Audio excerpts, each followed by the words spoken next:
বাংলাদেশ মানেই শুধু কক্সবাজার কিংবা সুন্দরবন নয়, আমাদের এই ছোট্ট দেশটির ভাঁজে ভাঁজে লুকিয়ে আছে অজস্র প্রাকৃতিক বিস্ময়, যেগুলো হয়তো আপনার চোখ এড়িয়ে গেছে। প্রতিটি ভ্রমণ পিপাসু মানুষের হৃদয় কাঁপানো কিছু জায়গা আছে, যেখানে গেলেই মনে হয় এই যেন স্বর্গ। আজকে আমরা ঘুরে বেড়াবো তেমনই 5টি অদেখা অবিশ্বাস্য রূপসী বাংলাদেশ। রেডি তো? তাহলে শুরু করা যাক। প্রথম গন্তব্য সাজেক ভ্যালি, যাকে বাংলাদেশের স্বপ্নের ডেরা বা মেঘের দেশ বললে ভুল হবে না।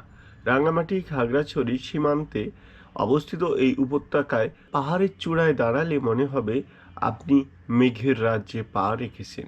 এখানে কি করবেন? কংলাক পাহাড় থেকে সূর্যোদয় দেখা, রুইলুই পাহাড় আদিবাসী গ্রাম ঘুরতে যাওয়া, প্রকৃতির কোলে ক্যাম্পিং। এই সাজেক ভ্যালিতে আপনি কিভাবে যাবেন? ঢাকা থেকে বাসে, ট্রেনে খাগড়াছড়িতে, তারপর জিপ বা চান্দের গাড়ি করে সাজেক। এখানে সতর্কতা রয়েছে, রাস্তা একটু দুর্গম, শীতকালে গরম কাপড় নিতে ভুলবেন না।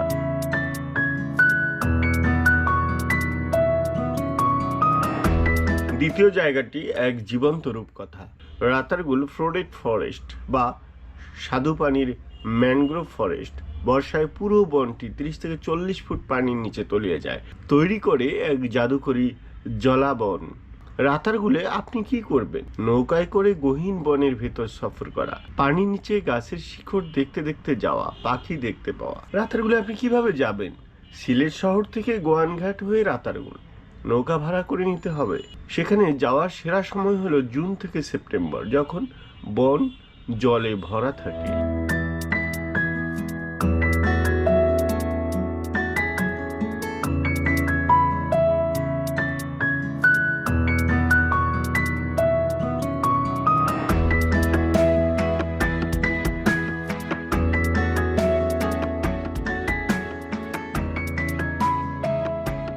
বন্ধুরা, তৃতীয় স্থানটি রূপের রানী নীলগিরি রিসোর্ট। বান্দরবনের এই উচ্চতম পর্যটন স্পটে গেলেই বোঝা যায় কেন একে ক্লাউড 9 বলা হয়। মেঘ আর পাহাড়ের এমন মিতালি আর কোথাও দেখতে পাবেন না। সেখানে আপনি কি করবেন?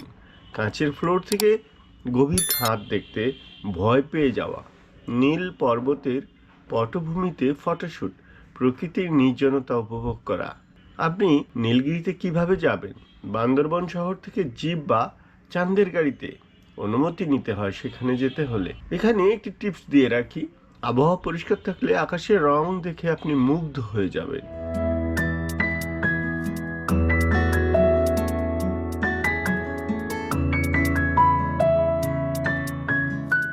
বন্ধুরা, চতুর্থ গন্তব্যটি হলো কুয়াকাটা, যেখানে একই সৈকত থেকে সূর্যোদয় এবং সূর্যাস্ত দুটোই দেখা যায়। বাংলাদেশের দক্ষিণ পশ্চিম কোণের এই সাধারণ সমুদ্র সৈকত মোটেও সাধারণ নয়। আপনি সেখানে কি করবেন? সকাল সন্ধ্যা দুই সময়ই সমুদ্রের রূপ বদল দেখা, গাঙ্গেয় প্রণালী ও বঙ্গোপসাগরের মিলনস্থল দেখতে যাওয়া, ঝাউবনের নিচে হাঁটাহাঁটি করা। আপনি কুয়াকাটা কিভাবে যাবেন? ঢাকা থেকে সরাসরি বাসে পটুয়াখালী, তারপর লোকাল ট্রান্সপোর্ট কুয়াকাটা। এখানে স্পেশাল বিষয় হলো এখানকার ফাতরার বন এবং বৌদ্ধ মন্দিরও দেখার মতো।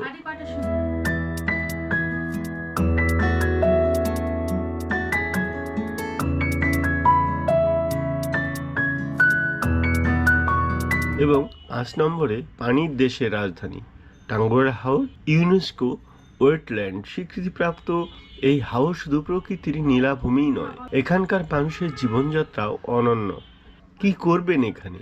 নৌকায় করে হিজল করজবনের ভেতরে যাওয়া, হাজার হাজার পরিযায়ী পাখি দেখতে পাওয়া, শীতকালেই শুধু এটি দেখা যায়, স্থানীয় মাছের স্বাদ নেওয়া। সুনামগঞ্জের টাঙ্গুয়ার হাওরে কিভাবে যাবেন? সুনামগঞ্জ সদর থেকে নৌকা ভাড়া করে টাঙ্গুয়ার হাওরে যাওয়া যায়। এখানে যাওয়ার সেরা সময় বর্ষা, জুলাই থেকে অক্টোবর, যখন হাওর পানিতে টইটম্বর থাকে।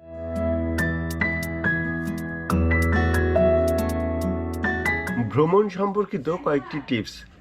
এই সুন্দর জায়গাগুলোতে যাওয়ার আগে কিছু জিনিস মনে রাখবেন। প্রতিটি স্থানেরই একটি আদর্শ ভ্রমণকাল আছে, যেমন রাতারগুল বর্ষায়, সাজেক শীতকালে। দরকার হলে স্থানীয় গাইড নিন, তার পথ দেখাবেন এবং গল্প শোনাবেন। দায়িত্বশীল পর্যটন হন, কোনো ময়লা আবর্জনা ফেলে আসবেন না, প্লাস্টিক ব্যবহার কমিয়ে ফেলুন, প্রকৃতি ও স্থানীয় সংস্কৃতির প্রতি শ্রদ্ধাশীল থাকুন। ভ্রমণের সময় প্রস্তুতি, প্রয়োজনীয় ওষুধ, নগদ টাকা, পাওয়ার ব্যাংক এবং সব সময় স্থানীয় পরিবহনের সময় সম্পর্কে জেনে নিন।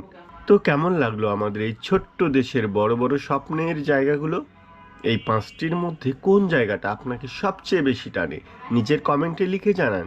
যদি ইতিমধ্যেই কেউ গিয়ে থাকেন তাহলে আপনার অভিজ্ঞতা শেয়ার করুন। এই ভিডিওটি যদি আপনার ভালো লেগে থাকে তাহলে লাইক করতে ভুলবেন না, চ্যানেলটি সাবস্ক্রাইব করুন এবং পাশের বেল আইকন টিপে নোটিফিকেশন চালু রাখুন যাতে ভ্রমণ সম্পর্কিত নতুন নতুন ভিডিও পেতে থাকেন। পরের ভিডিওতে আমরা বাংলাদেশের আরও কিছু লুকানো রত্ন খুঁজে বেড়াবো। সে পর্যন্ত ভালো থাকুন, নিরাপদে ভ্রমণ করুন।